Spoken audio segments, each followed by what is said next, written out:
try to catch those criminals. And new traffic patterns could be on the way to the Garden City.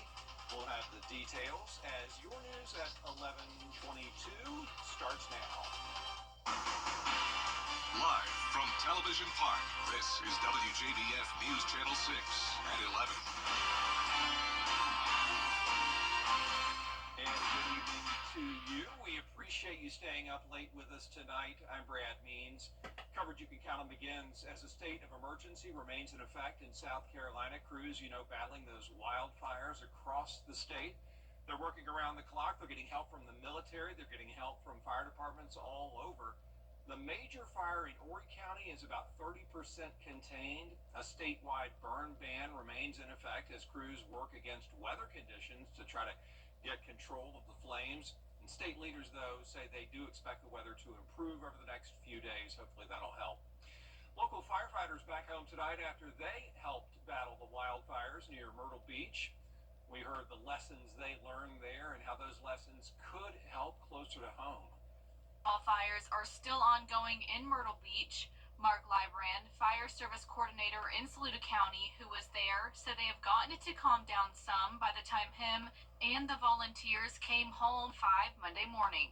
They're suppressed to a certain extent right now. They've got them what they call blacked out, which is surrounding areas, but I will have to give a shout out to Myrtle Beach and Horry County. Whoever made that stop to start with, that was tremendous, because there was houses 20 feet away from what was going on, and it was coming across the top of the trees. Librand and 3 other firefighters from Midland and Old Town volunteer fire departments in Saluda went to help. Happy to give back after all they did for Saluda during Hurricane Helene. They were able to go home and see their families. That was one of the big things that made us feel good, because when we had our incident here, they were here within 4 or 5 hours to help us. And to be able to go back down there and give them a little bit back, let them go home and see their families, have some rest. Librand is proud of the hard work his volunteers have done. We're so proud of our volunteers. The 3 of the guys that went down with us, they're all volunteers. They went away from their families. They took time away from their families to go help out. They're my family now. They have seen around 9 fires in their area and want to remind people that fires can turn into something serious very fast in this weather. Please take heed in what you're seeing out there. It's for real, and it can happen to you just as quick as it can happen to them. It's a real danger and a real concern right now. We're a widespread rural area. It wouldn't take much to have the same situation here. In Saluda County, Isabella Moody, WJBF News Channel 6. The Aiken County Council pressing the pause button on the termination of their contract with the Wagner Fire Department. Council members tabled that matter at their meeting tonight after hearing from people who showed up to voice their concerns. Those who don't want to end the contract with the District 16 fire station say they're worried that that could increase response times and put people in danger. Even if they vote to split the districts, we can go to surrounding departments. Right now, we're 2 miles from the fire station. If we join a surrounding fire department, it's 9.8 miles to the closest truck for us to get to. So we would have to drive 10 miles to get to a truck to come back 10 miles to our house to put it out if it were on fire. Those contract talks have been tabled to the next council meeting. That's going to be March 18th. It is time now for our first check of the weather. Before that, let's check in with Chief Meteorologist Jennifer Tracci. Everybody watching how the morning is going to look. Yeah, it's going to be a wet morning for sure and very windy. So we do have active weather moving in, but right now it's so quiet. As we take a look at our Terry Lambert Hyundai Skyview cam, looking at Washington Road, dry conditions for now. Our almanac shows that we had no rain today. We had a chilly start to our Tuesday, 36 degrees out there. But we warmed up big time in the afternoon, all the way up to 76 degrees. Right now, our temperatures are still hovering around the 60-degree mark, so it's not cooling down too much. We have a warm front coming through, so the temperatures will pretty much stay this way all evening long. 59 in Allendale and Barnwell, 61 in Evans, same thing in Swainsboro, Aiken at 59. Lincolnton, you're sitting at 61, and right at 60 in Edgefield. Dew points are luckily much higher. We've had very dry air in place leading to those fire concerns, but now we're seeing dew points in the 50s. That'll certainly help with that, along with the rain moving in tomorrow. Winds are coming out of the southeast. These are the sustained winds, 16 miles per hour in Edgefield, McCormick, and Lincolnton, and we're seeing those gusts up to around 30. That's the case now in Sparta, 32 in Crawfordville, so those western counties are starting to see those higher wind gusts. You can tell by the purple shade over here that winds are now gusting up to 45 miles per hour near the Atlanta metro, and we'll see that within the next couple of hours. Our satellite and radar showing the cloud cover all across the CSRA with this big batch of rain on the way. There goes the warm front lifting to our north, and then the cold front comes through tomorrow morning. Right now, this is producing severe storms all along the leading line here, and that's what we'll be watching between the hours of 4 a.m. to noon tomorrow. So rain and storms throughout your morning commute. You need to drive with caution and try to avoid driving in those severe thunderstorm warnings. So keep that in mind early tomorrow morning. It will also be windy throughout the entire day. Still some high winds on Thursday with a cool down back to 60 degrees. I'll have a look at the next 10 days coming up shortly, but back to you, Brad. All right, Jenna, thank you. Augusta leaders are looking for ways to ease the burden on parking caused by all the downtown street projects. Graham Lee looks at the potential solutions. With ongoing construction, parking downtown has recently been hard to come by, but city leaders say it will be worth the wait. Any type of improvement to our downtown corridor is a bonus. I think the biggest thing is just making sure that communication is there. We have business owners that have been here for years.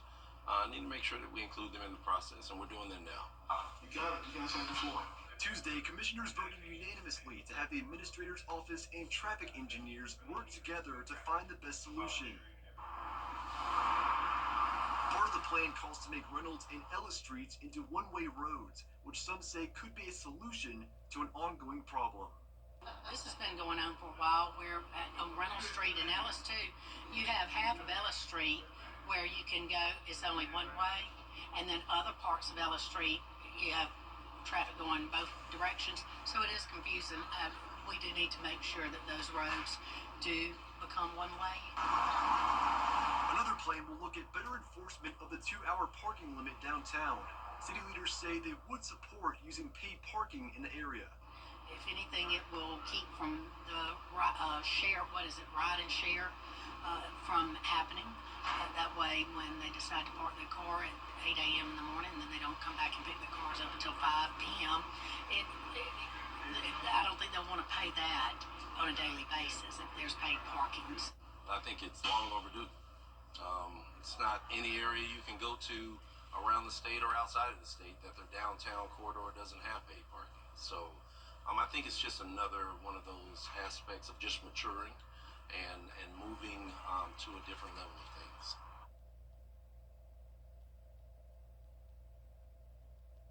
News Channel 6's Graham Lee for us tonight. The organized retail crime bill has passed in South Carolina. Now it goes to the governor's desk. This bill defines organized retail crime as 2 or more people conspiring to steal property to sell it for profit. If convicted, offenders could get up to 10 years in prison, and if somebody's injured during the theft, that penalty goes up to 15 years. This is not just about protecting retailers, which we absolutely want to do, and protect the small businesses as well. This is about protecting people in their communities from having to pay even higher prices. Wilson says over the past 5 to 6 years, it's estimated businesses lost about $121 billion because of organized retail theft. A push to provide a safer home for Georgia's foster children. If passed, House Bill 136 would help them by allowing a tax credit for people who make a donation to the efforts to further foster care. It's the Fostering Care Success Act, and it would offer tax benefits as well for kids who've aged out of the system. We're excited. This bill limits overhead to 10%. We want 90+% of that money go into the needs of that young person who's now aged out of the foster care system and is trying to do the right thing. Doesn't want to be like the 71% who end up pregnant, the 82% of males that end up in association with the law enforcement system. Another bill would expand eligibility to foster kids for the Georgia Promise Scholarship. Coming up, here we are in the last week for our annual Giving Gown event. How you can donate to that wonderful cause after the forecast. And parts of western Georgia are now under a severe thunderstorm watch until 4 a.m. And we'll start to see some impacts here around 5 a.m. I'll have all the details right after this break. All right, so let's begin. From From sweet to heat, Bojangles has 6 sauces that will definitely add a little extra flavor to every bite. And nothing pairs better with our sauces than our chicken supremes. So order some supremes with your favorite sauce today. It's Bo time. Kick off your Saturday mornings with the most trusted team in local sports. Preview all of the weekend action and recap all of the big plays with Gianna Cephalou and Gabriel Snowball. 6 Sports Saturday, Saturday mornings at 9:30 on News Channel 6. Closed captioning on News Channel 6 is sponsored by Hearing Associates of South Carolina. Now, your most accurate forecast with WJBF Live Viper 6. Welcome back. It is the calm before the storm. We have cloudy skies and breezy winds, but it's still nice and dry outside. You're taking a look at our Terry Lambert Hyundai Skyview cam from Augusta Regional Airport. The American flag is blowing with winds out of the southeast. 9 miles per hour right now in Augusta, but the gusts are up to around 30. 60 degrees out there, not too cold, dew point of 55. Visibility looks good. And around the CSRA, pretty consistent temperatures from the upper 50s through low 60s. Now for our satellite and radar, we have the clouds across Georgia and South Carolina with those showers now starting to make their way into northwestern Georgia. And once again, we do have that severe thunderstorm watch now in effect for the western part of the state. Now out towards Alabama, that's where all the activity is. We have the severe thunderstorm warnings happening now. There's been several tornado warnings with this line as well, but overall it is starting to weaken. Keep in mind we're heading into the overnight hours where we really lack a lot of instability, so this system will be weakening. This is where there's the higher chance of severe weather across the state of Alabama. That threat becomes lower as we move into Georgia. Now tomorrow, regardless, it will be windy with the rain. 7 a.m. to around noon is when we'll see some impacts in Augusta and down towards the southeast, and then back to sunshine as we head to the 2 o'clock hour with warm temperatures again back into the 70s. Now notice from Augusta and Aiken down towards the southeast, that's where we have a slight risk of severe weather, the main threat being the gusty winds. Marginal risk for our counties up towards the north and west. So the system does become stronger as it moves towards the east coast. But once again, our main concern here is the wind. Regardless of severe thunderstorm development, winds will be gusting up to 50 miles per hour this morning. So these are some high winds that could cause some damage. Expect a few trees down, isolated power outages. Nothing to panic about, but definitely going to be a windy start to the day. Try to stay off the roads if possible early on. So you can see at 5 a.m., we'll see that line move into our northwestern counties. This is the main area that we're watching for severe weather potential. So it's really just a 10-minute period where we're going to see those winds really pick up the pace. We're going to hear the heavy rain coming down, some thunder and lightning, and then on the back side of this is just a messy rain event. So we're really only going to see the storms along that leading line, and then no more storms here, just the high winds with the rain. Even once this clears out, it will still be windy throughout the afternoon as we return back to sunshine. This is midnight. You can see the gusts up to 40 miles per hour in our western counties first, then easily making it up to 45, maybe 50 miles per hour by the time we get to the 6 o'clock hour. And then once again, behind that front, we're still seeing gusts up to 40 to 45 throughout the remainder of your Wednesday. Now, as we go through time, Thursday morning, still showing some gusty winds, but at that point, we'll finally start to see the conditions settle down. The rainfall totals won't be super high with this. It's a fast-moving line. Rainfall totals only up to around half an inch at the most.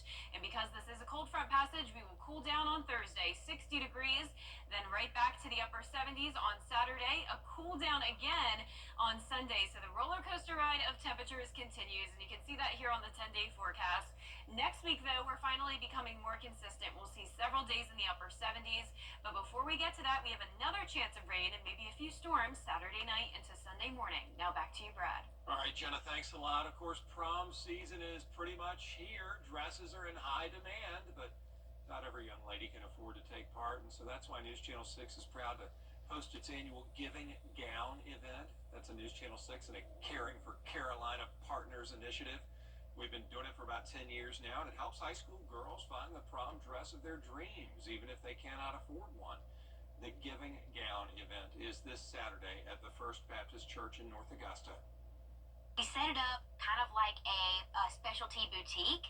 So we have racks that are sized so the girls can come in. We usually let them come in about 3 at a time so they get more of a one-on-one shopping experience, and they get to go to their size rack and they get to pick 3 dresses at a time.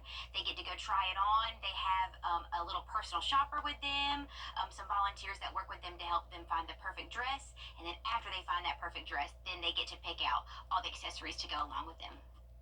And you can still donate your dresses, shoes, and accessories right here at Television Park through Thursday at noon.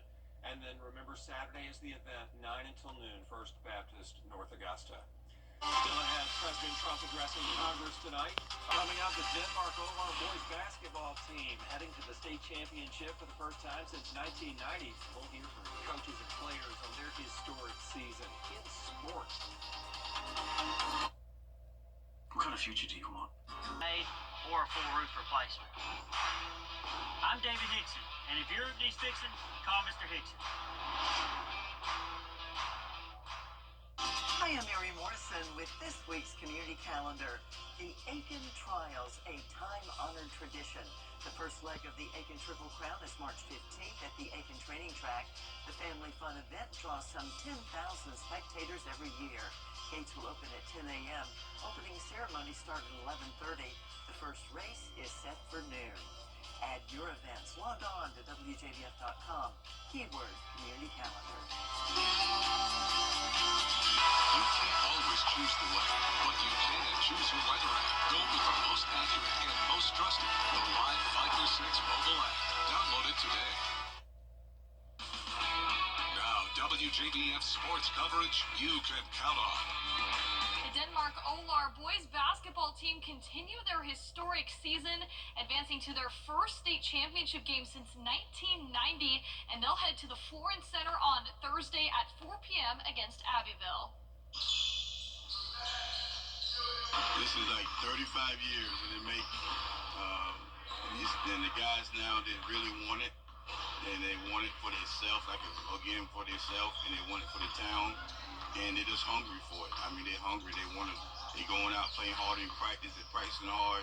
The game time, they play hard. Playing my role, everybody's doing their role, and coming out with a win and making history. So we work hard in practice. We push each other and motivate each other, and come to work every day. I have 10 seniors. 10 seniors, so they coming out hard. They coming out every game. They stepping up. They're gonna make mistakes, but they're gonna make it up by playing smart basketball at the end.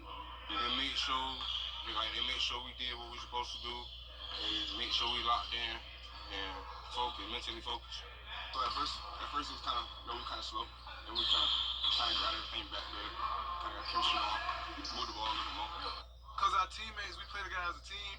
We very coachable, and we have an athletic team. I think we were playing since like we were little, so we just kind of gelled together, so we got chemistry with each other. It feels great knowing that our girls, they did it 3 years in a row, and knowing that we finally got a chance.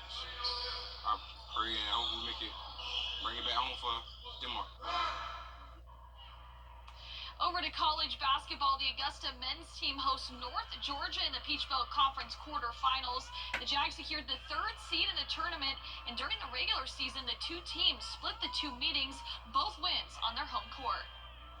Not turn the ball over, take good shots always, and take advantage of the opportunities presented to us. And we dropped our last one at Buford. We didn't play well enough to win the game, and now it's time to show that we're a seasoned team that can make a run in this Peach Belt tournament. Tip-off set for Wednesday, 7:30 p.m. And this year, the Braves Country Road Trip All-Star Experience is back, and it's making its way through Braves Country with stops in Georgia, Alabama, Tennessee, North and South Carolina. The All-Star Edition will bring regional fan experiences centered around the All-Star Game on July 15th. The road trip starts in March in Knoxville, Tennessee. Now, each stop will feature the new All-Star Wall, where fans can get an inside look on what to expect for this year's Midsummer Classic. Fans can also enjoy free giveaways as the tour will stop in for the Augusta Green Jackets game on June 21st. And the South Carolina Gamecocks hosted the Georgia Bulldogs on senior night. SEC Player of the Week Silas Damari Jr. led the way with 16 points, 8 rebounds, and 4 assists. South Carolina's Colin Murray Boyles finished the night with a game-high 24 points, but that was not enough as the Bulldogs improved to 19-11 on the season with the 73-64 win. That's it for sports. We'll be right back.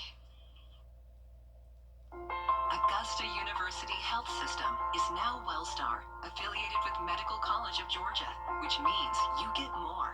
More personalized care for your whole health, more compassionate expertise, more seamless access to care at your convenience, more support at every step, more time to live your best life. Visit wellstar.org/Augusta to learn what more can mean for you. Wellstar, more than healthcare, people care.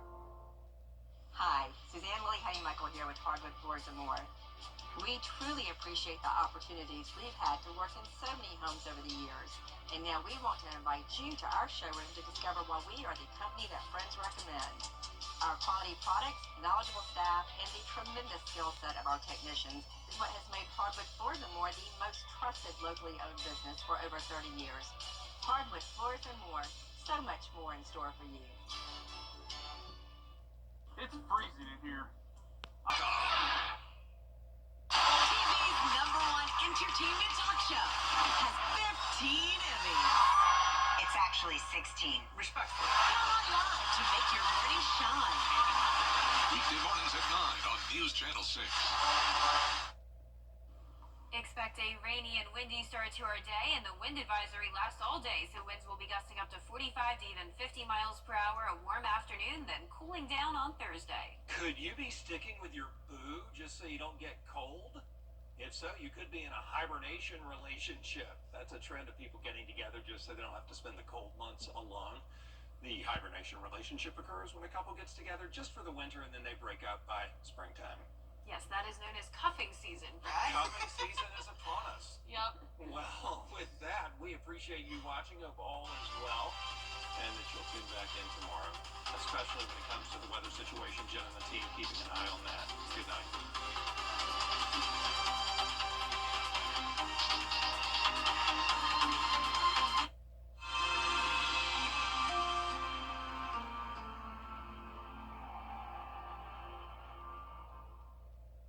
March 10th through 15th, we're hosting Inicut Limited.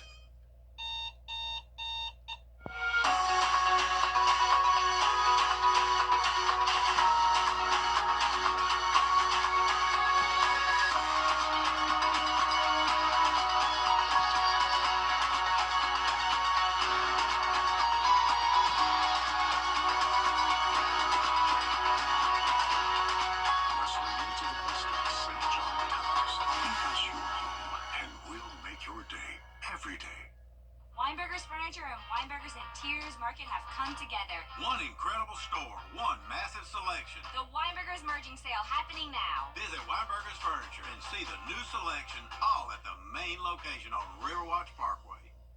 Today, we bring you the profile of a hero. Marine Private First Class Gomer Pyle. Heroes come in all shapes and sizes. But this hero is a musical Marine.